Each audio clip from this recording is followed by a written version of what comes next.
नमस्कार, जय हिंद, वंदे मातरम। स्वागत है आप सभी का। आज हम बात करने वाले हैं उत्तर प्रदेश का नदी तंत्र, झील, सिंचाई, भूगर्भ जल संक्षिप्तीकरण या फिर कह सकते हैं एक तरीके से उत्तर प्रदेश के एक जलप्रपात की भी कोशिश करूंगा इसी में निपटाने की, ठीक है? तो बात करते हैं कुल मिला के उत्तर प्रदेश के नदी तंत्र के बारे में, यहाँ पे बताएंगे कि उत्तर प्रदेश में कौन कौन सी नदियां हैं, किस किस कह सकते हैं कि एक तरीके से जिले से होके बहती हैं, उनके उनका क्या सिनेरियो है, कुल मिला के जितना हो सकेगा चर्चा करेंगे।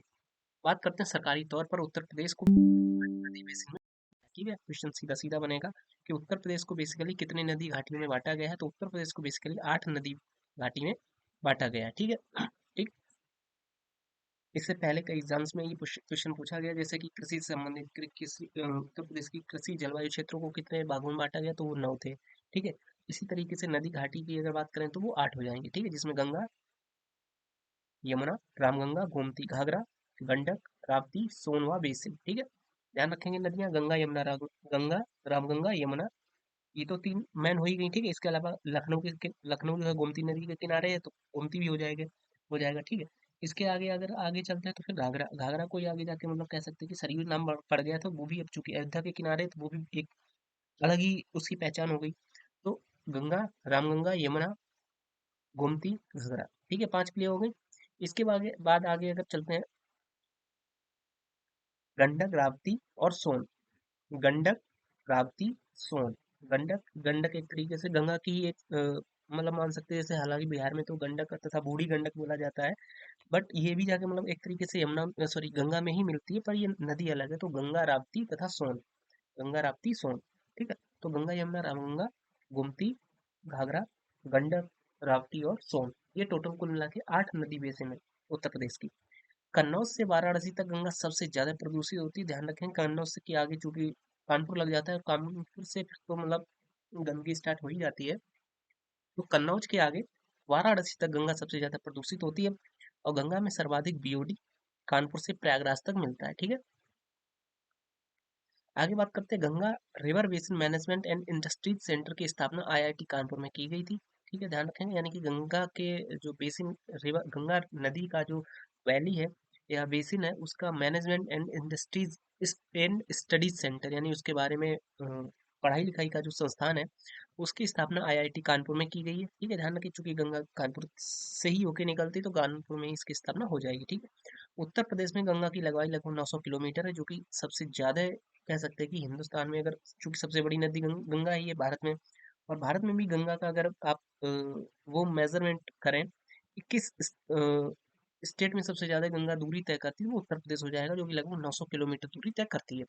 उत्तर प्रदेश में सर्वाधिक 133 किलोमीटर गंगा तट वाला जिला बदायूं है, यानी कि अगर उत्तर प्रदेश में भी बात करें, जैसे कि सबसे पहली बात है कि पूरे भारत में सबसे लंबी नदी गंगा, और उस हिंदुस्तान में भी सबसे जो गंगा है सबसे लंबी नदी है, वो किस स्टेट में सबसे, चूंकि गंगा बात करते हैं अगर उत्तराखंड से निकलती है, फिर उत्तर प्रदेश में प्रवेश करती है, उत्तर प्रदेश के बाद में बिहार में प्रवेश कर जाती है, ठीक है? बिहार के बाद में आप मान सकते हैं कि पश्चिम बंगाल में जाती है, इसके अलावा ठीक से बहती हुई निकल, तो सभी स्टेट्स में कह सकते हैं कि गंगा सबसे ज्यादा किस स्टेट में रहेगी, तो वो आपकी रहेगी उत्तर प्रदेश में। और उत्तर प्रदेश में इसका जो है एक तरीके से कह सकते हैं कि विस्तार है, वो लगभग 900 किलोमीटर का है। उत्तर प्रदेश में भी चूंकि उत्तर प्रदेश के लगभग मान सकते हैं आप 20-22 जिलों से होकर गंगा जी निकलती हैं, तो उन सभी जिलों में सबसे ज्यादा गंगा का कह सकते हैं कि जो तट है वो किस जिले में रहता है, तो वो हो जाएगा आपका जिला बदायूं, ठीक है? बदायूं जिला, जहाँ पे गंगा की सबसे लंबी तट रेखा है, जो कि लगभग 133 किलोमीटर है। हालांकि सेम इसी से रिलेटेड एक क्वेश्चन पूछा जाता है कि हिंदुस्तान में सॉरी भारत में सबसे लंबा जो समुद्री तट है वो किस स्टेट का है? आपका ऑप्शन रहता है गुजरात, आपका ऑप्शन रहता है महाराष्ट्र, ठीक है, कर्नाटका तथा केरल, या कोई भी जो समुद्र तट से लगता हुआ स्टेट है, जैसे आप पश्चिम बंगाल ले लें, आप उड़ीसा ले लें, आंध्र प्रदेश ले लें, कोई भी स्टेट ले लें, तो उसमें सबसे लंबा आप कमेंट करके बताइए कौन सा रहता है, ठीक है? आगे बात करते हैं उत्तर प्रदेश में सर्वाधिक प्रदूषित नदी। चूंकि देखिए सबसे ज्यादा प्रदूषण गंगा में जो पाया जाता है वो कन्नौज से लेके प्रयागराज तक पाया जाता है, ठीक है, यानी कि वाराणसी तक। लेकिन अगर बात करें उत्तर प्रदेश की सबसे प्रदूषित नदी की, वो हो जाएगी आपकी यमुना। और और कुछ स्रोतों के अनुसार गोमती तथा हिंडन नदी भी कह सकते हैं कि ये प्रदूषित नदियां हैं, जो कि 2016 में एक तरीके से ये सिनेरियो आया था, ठीक? तो वर्तमान में भी हालांकि जो सबसे प्रदूषित नदी वो है वो यमुना ही बोली गई। एक्चुअली क्या है, यमुना जब निकल के आती है तो हरियाणा के किनारे किनारे से बहती हुई उत्तर प्रदेश में एक तरीके से दिल्ली हरियाणा के किनारे से होती हुई बहती हुई निकलती है। उसके बाद में दिल्ली के किनारे से बहती हुई निकलती है। तो हरियाणा का जो एक तरीके से वेस्टेज मान सकते हैं आप, उसके बाद दिल्ली का तो पूरा जो सीवर वगैरह का सारा पानी ही यमुना में ही जाता है। तो इस वजह से और यमुना काफी प्रदूषित हो जाती है। अब उसके बाद में चूंकि वहां से ही वो पूरी गंदगी लेते हुए आती है तो उत्तर प्रदेश में घुसती है, तो वो ऑलरेडी गंदी होती ही है, ठीक है। बात करते हैं नीदरलैंड सरकार तथा उत्तर प्रदेश सरकार के बीच में गंगा नदी की सफाई तथा सीवरेज ट्रीटमेंट के सहयोग को लेकर समझौता किया गया था। हालांकि चलो छोड़ो इस बात को। कुल मिला के क्वेश्चन इस तरीके से भी बन सकता है कि निम्न में से किस कंट्री के साथ में उत्तर प्रदेश सरकार ने समझौता किया था गंगा की सफाई को लेके, तो वो हो गई जाएगी आपकी नीदरलैंड, ठीक है। गंगा उत्तराखंड स्थित उत्तरकाशी के गोमती हिमनद, या कह सकते हैं कि गंगोत्री हिमनद या गोमुख इसको बोला जा सकता है, वहां से निकलती है। इसे भागीरथी के नाम से जाना जाता है। भागीरथी का देवप्रयाग में अलकनंदा से संगम होता है। इसके बाद में गंगा के रूप में परिवर्तित हो जाती है। गंगा की कुल लंबाई लगभग 25-25 किलोमीटर है, जिसमें से लगभग 1000 किलोमीटर ही उत्तर प्रदेश में स्थित है, ठीक है। यानी हालांकि 900 किलोमीटर है, बाकी कुछ इधर उधर का मिला के टोटल मान सकते हैं आप 1000 किलोमीटर। 2525 किलोमीटर में 1000 किलोमीटर ये अकेले उत्तर प्रदेश में रहती है। और बाकी जो 1025 किलोमीटर बचता है वो आप मान सकते हैं कि, सॉरी, 1525 किलोमीटर जो बचा है वो आपका कहीं दूसरे स्टेट में, बाकी सारे स्टेटों को मिला के कवर हो जाएगा, ठीक है।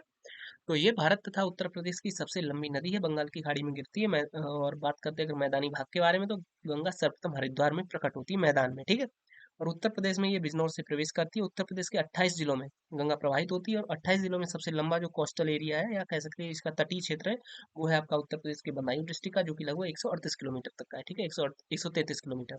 और बलिया से होते हुए ये बिहार में प्रवेश कर जाती है, यानी कि एंट्री होती है बिजनौर जिले से और बलिया से एग्जिट हो जाती है, ठीक है। उत्तर प्रदेश के 28 जिलों में गंगा प्रवाहित होती है। भारत का सबसे लंबा राष्ट्रीय जो जलमार्ग है, राष्ट्रीय जलमार्ग संख्या वन गंगा पर प्रयागराज के हल्दिया में, प्रयागराज में स्थित है, जो कि प्रयागराज से हल्दिया तक जाता है, ठीक है। और 2008 में गंगा नदी को राष्ट्रीय नदी का दर्जा दिया गया था। ध्यान रखेंगे इस सन को 2008 में गंगा नदी को राष्ट्रीय नदी का दर्जा दिया गया था। गंगा के बाएं तट पर प्रमुख सहायक नदियां रामगंगा है। यह बिजनौर के कालागढ़ से उत्तर प्रदेश में प्रवेश करती है। रामगंगा की लंबाई लंबाई लगभग 596 किलोमीटर है, 596। और ये यह प्रसिद्ध जिम कार्बेट नेशनल पार्क से होकर प्रवाहित होती है। गंगा जो रामगंगा है वो कन्नौज के निकट, कह सकते हैं श्रृंगेरीपुर नामक स्थान पे गंगा में मिल जाती है, ठीक है। तो गंगा के बाएं तट की जो प्रमुख नदी कौन सी हो जाएगी आपकी, रामगंगा, ठीक है। ये जिम कॉर्बेट नेशनल पार्क से होके बहती है। और ये भी कह सकते हैं कि बिजनौर जिले के कालागढ़ नामक स्थान से ही उत्तर प्रदेश में एंट्री करती है। और एंट्री करने के साथ साथ ये कन्नौज के निकट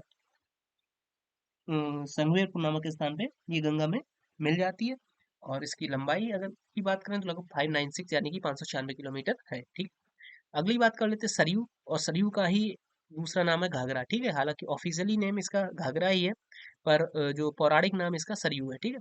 तो यह नदी बहराइच, सीतापुर, गोंडा, बाराबंकी, अयोध्या, अम्बेडकर नगर, मऊ, बस्ती, गोरखपुर, बलिया और लखीमपुर खीरी, यानी कि जो पूर्वांचल के पूर्वांचल उत्तर प्रदेश के जो पूर्वांचल वाले जो जिले हैं, सिंपल सी बात है उधर उधर ही अयोध्या है और उधर ही गोरखपुर वगैरह सारा है। तो फिर ये जो नदी है यानी कि सरयू, या फिर इसको घाघरा भी बोलते हैं, ये पूर्वांचल वाले जो डिस्ट्रिक्ट है जिसमें बहराइच, सीतापुर, गोंडा, बाराबंकी, अयोध्या, अम्बेडकर नगर, मऊ, बस्ती, गोरखपुर, बलिया और लखीमपुर खीरी, ठीक है। तो घाघरा नदी या सरयू नदी पूर्वांचल के स्टेटों इन इन जिलों में बहती है। अयोध्या इसके दाएं तट पर स्थित है, ध्यान रखेंगे। अयोध्या के बाईं ओर से घाघरा नदी निकलती है और लगभग 970 किलोमीटर की यात्रा, ध्यान रखेंगे इसकी लंबाई लगभग 970 किलोमीटर की यात्रा कर ये बलिया और छपरा के बीच गंगा में मिल जाती है। यानी बलिया से एंट्री बिहार में घुस जाती है, और छपरा चूंकि ये बिहार का स्टेट है तो बलिया और छपरा के बीच में ये गंगा में मिल जाती है। देवरिया जनपद जनपद के बहरज, ध्यान रखेंगे इस बात को, देवरिया जनपद के बरहज उपनगर में राप्ती नदी इससे मिलती है, ठीक है। तो सरयू नदी बहराइच, सीतापुर, गोंडा, बाराबंकी, अयोध्या, अम्बेडकर नगर, मऊ, बस्ती, गोरखपुर, बलिया तथा हमीरपुर, लखीमपुर खीरी से होके बहती है। और ये लगभग 970 किलोमीटर की ये दूरी तय करती है। इसके अलावा बात करते हैं अगर अयोध्या के बारे में, तो अयोध्या के ही बाईं ओर से सरयू नदी बहती है, तथा ये बलिया तथा अगला कौन सा डिस्ट्रिक्ट था बिहार का, छपरा, हाँ, बलिया और छपरा के बीच में ये गंगा नदी में मिल जाती है, ठीक है। और देवरिया के बरहज में राप्ती नदी से मिलती है, यानी कि कुल मिला के देवरिया जनपद याद रखेंगे तो देवरिया जनपद में राप्ती नदी सरयू नदी से मिल जाती है, ठीक है। आगे बात करते हैं तो शारदा या काली नदी, ठीक है। शारदा या काली नदी ये बेसिकली कुमाऊं श्रेणी के मिलाप हिमनद से निकलती है, शारदा या फिर काली नदी। इसे कुमाऊं में गौरी गंगा और मैदान में काली गंगा के नाम से जाना जाता है। यानी कुमाऊं में काली नदी को गौरी गंगा और मैदानी भाग में काली गंगा बोला जाता है। गौरी गंगा, काली गंगा। चूंकि गौरी भी माता रानी का नाम है, मतलब माँ पार्वती का, और काली भी उन्हीं का नाम है, तो इससे आप रिलेट कर पाएंगे।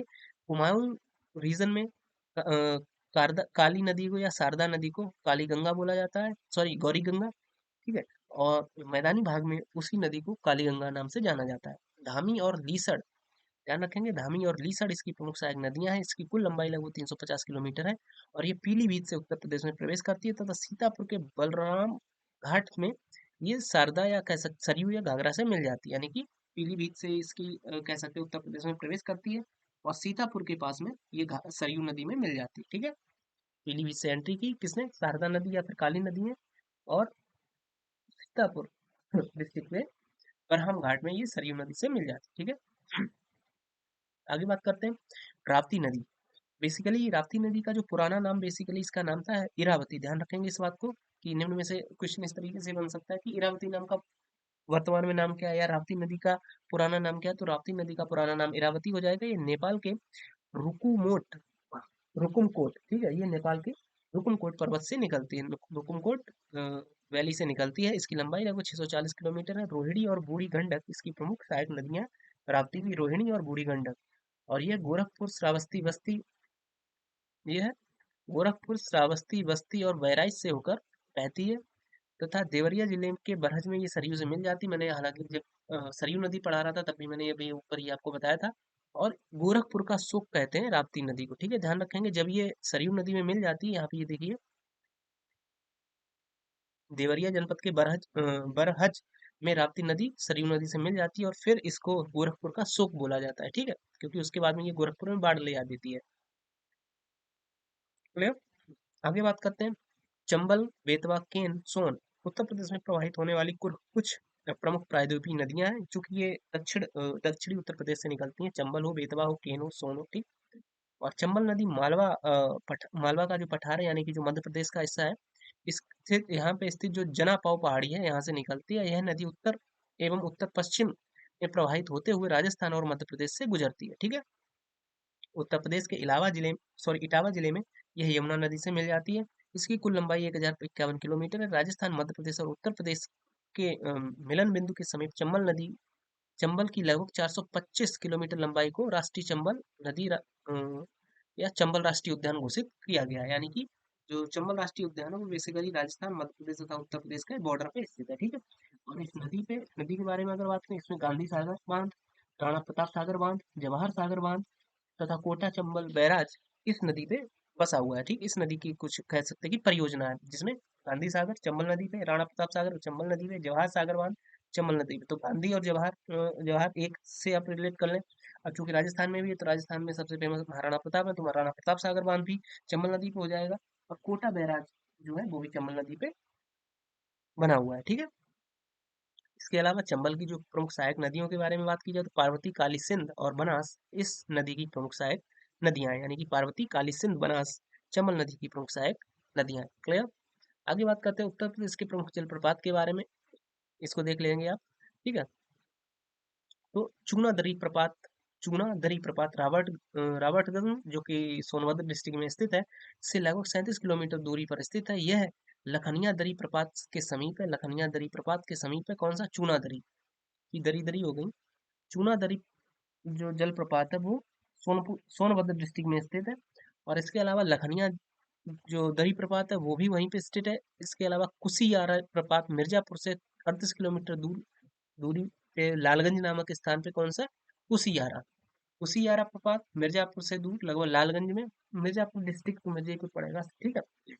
तो चूनादरी तथा लखनिया, सोनभद्र और कुसियारा। कुसियारा जो है वो मिर्जापुर के पास में है। लालगंज के पास में है। इसके अलावा बेलन नदी पे, यह बेलन नदी पे स्थित है। ठीक है।